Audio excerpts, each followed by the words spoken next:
Today on Time About the Movies, we take a look at Tony Scott's last film before his untimely death in 2012. Denzel Washington and Chris Pine starring in the action disaster film Unstoppable. We have Skyline, which was Universal's answer to District 9, and let's just say it did not work well. And we have Rachel McAdams starring alongside Harrison Ford and Diane Keaton in Morning Glory, produced by J.J. Abrams, but all those things really are not the main reason why this thing is memorable for most people, and okay, one part of one of the actors is, but we'll get to that in a little bit here. But November 12th, 2010, today on Time About the Movies.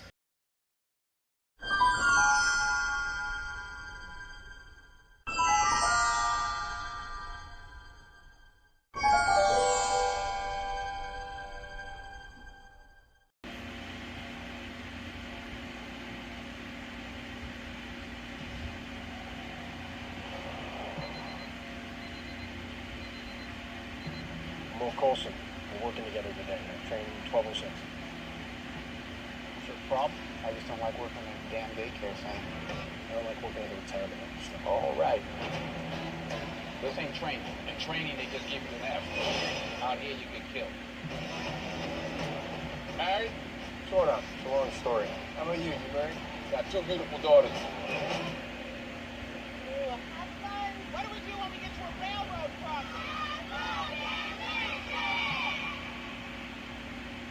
We have an unmanned train rolling into a highly populated area with no air brakes. Yeah. 006, what's up? There's an unmanned train on the northbound track. It's under power? It's coming straight at us. What are we worried about in terms of cargo? 8 freight cars of hazardous chemicals. We're not just talking about a train. We're talking about a missile the size of the Chrysler building. I need to know where that train is. We're not exactly sure. You're not sure? We'll find out. It gets worse. I've got 150 students coming in on some field trip on track 16. Train that size going that fast. Vaporize anything in front of it. We have been told to anticipate an event radius 20 to 45 miles. The only way to stop that kind of power, grab it by the tail, gun in the opposite direction. Are you in or you out? You want to kill yourself for doing it alone, all right? You do what you want. Wait!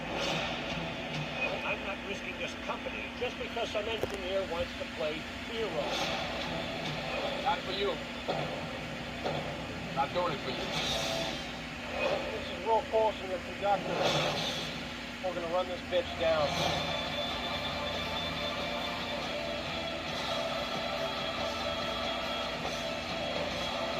Tell your sister I love you both. The train is increasing in speed. We're gonna be coming in too hot. Just lost our brakes! Hey!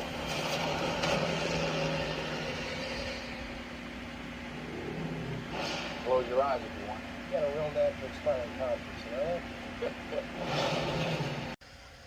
My God, that trailer was a mess. I mean, it was nothing but dialogue and story being brought out to you, and it was so bad that SNL did a pretty spot-on parody of it not too long before the movie came out. And it's like that the whole skit. They're literally just doing and it's literally like you're watching the trailer again, because the trailer was literally just that. Denzel Washington says something, and then Chris Pine has a quippy comeback, and then it's the other way around, like it's verbal quips, and then, you know, you have Rosario Dawson running around screaming, we're talking about a missile the size of the Chrysler building. That's literally everything that we just saw in those 2 videos there.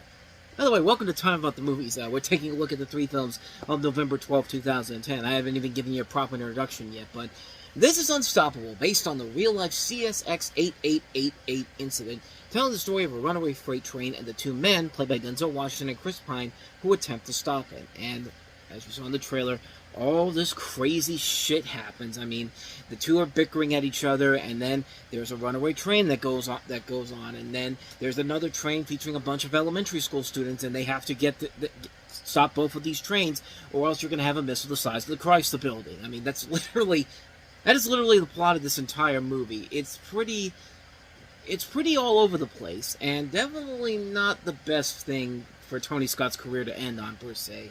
Because, like I said before, this was the last thing he did before he passed away in 2012.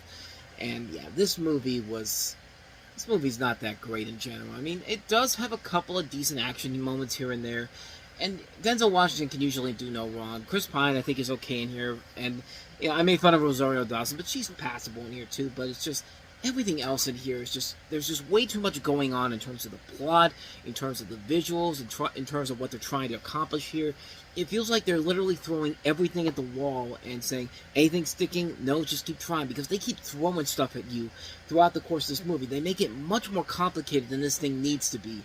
And the end result is a film that is just all over the place, just way too chaotic, way too ridiculous for its own good.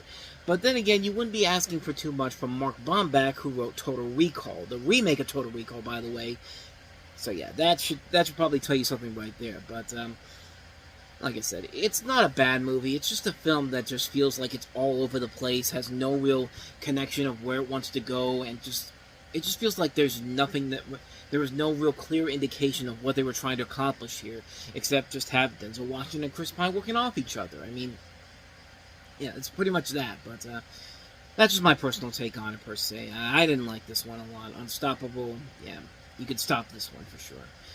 But hey, it's certainly a lot better than our next movie, which is, hey, District 9 was a success. Universal is out there saying, we can do that, but with an even bigger budget, and our biggest star will be Turk from Scrubs. I'm not even kidding. My God. Is that what I think it is? Every city in the world is experiencing the same intelligence. Those things are coming for us. There's not going to be many of us left. Somebody's fighting back. Everybody get down! We have to survive. Skyline. Rated PG-13 in theaters November 12th. Yeah, that's right. Turk from Scrubs is the biggest star in this movie. And look, I have nothing against Donald Faison, but I'm sorry. If that's the biggest name in your movie ain't that special, man. But then again, how can you go wrong with the same directors that gave us the classic that was Alien vs. Predator Requiem? This shit was doomed to fail from the get-go. I mean, yeah, it's basically District 9, except in LA, we have a group of Los Angeles residents who witness an alien invasion while in a condominium.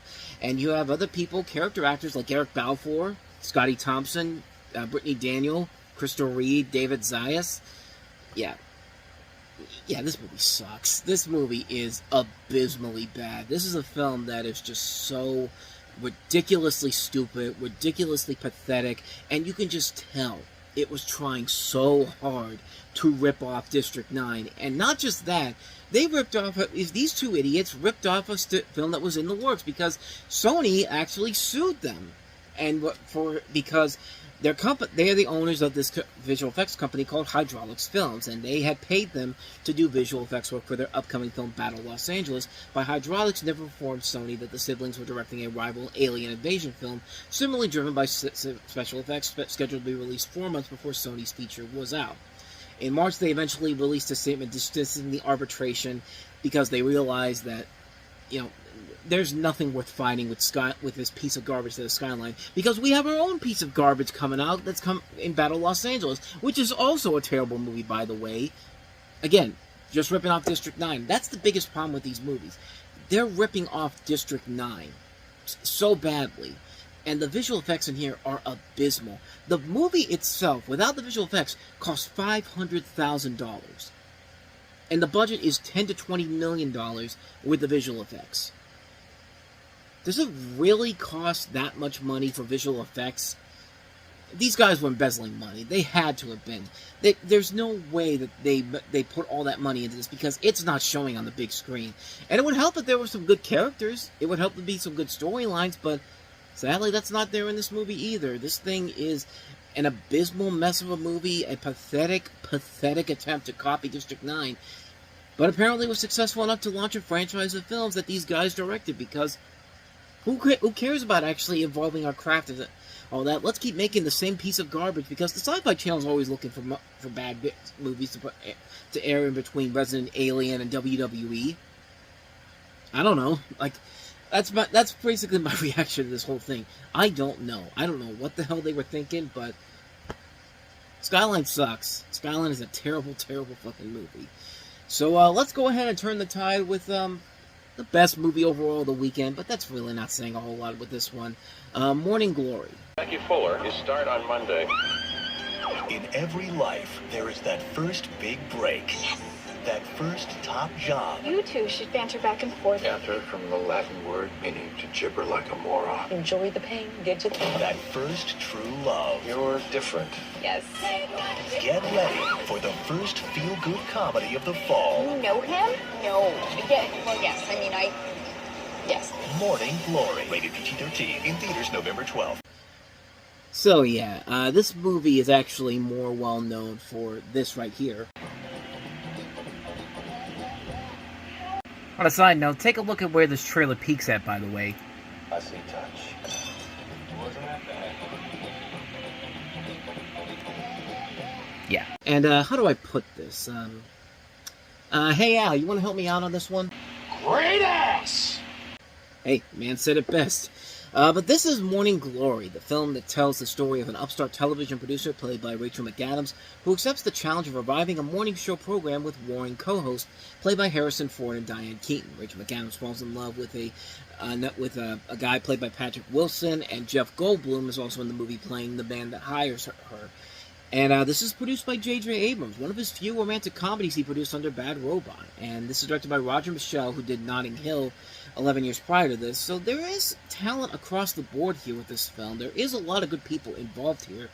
And the pieces are definitely there, but you could just see that it's just a modern-day version of a film like A Working Girl meets broadcast news. I mean, the best comparison, honestly, is broadcast news, because there is a lot of similarities to that movie and this film here. But there is a little bit of Working Girl in there, not just because Harrison Ford is in here, too, but the movie, I'm saying it like it's a bad movie, per se. It's not. It's just kind of a bland film in general. There's not really anything that makes it stand out or anything that unique or amazing about it, except the fact that everybody is given their best material here. Everybody here is playing their parts very well.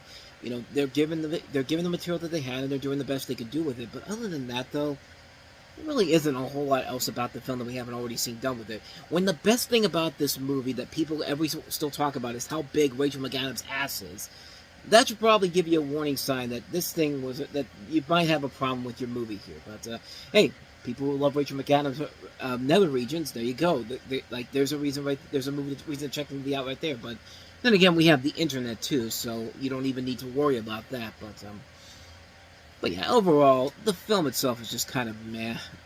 For one-time watch, I guess it's fine, but you're never gonna want to watch this again after the first time around, unfortunately. So. Not much more to say about that one, but that's Morning Glory. And thus, with all that said, we wrap up another edition of Time About the Movies. Next time we meet, we'll take a look at the week before Thanksgiving, and we have part 1 of the conclusion of Harry Potter and the Deathly Hallows, part 1, and we also have Paul Haggis' film, The Next 3 Days, which I believe is his first directorial outing since Crash, if I'm not mistaken. I think I'm right on that, but I'd have to double check it. But I'll let you know tomorrow. But we'll take a look at both of those movies coming up on the next episode.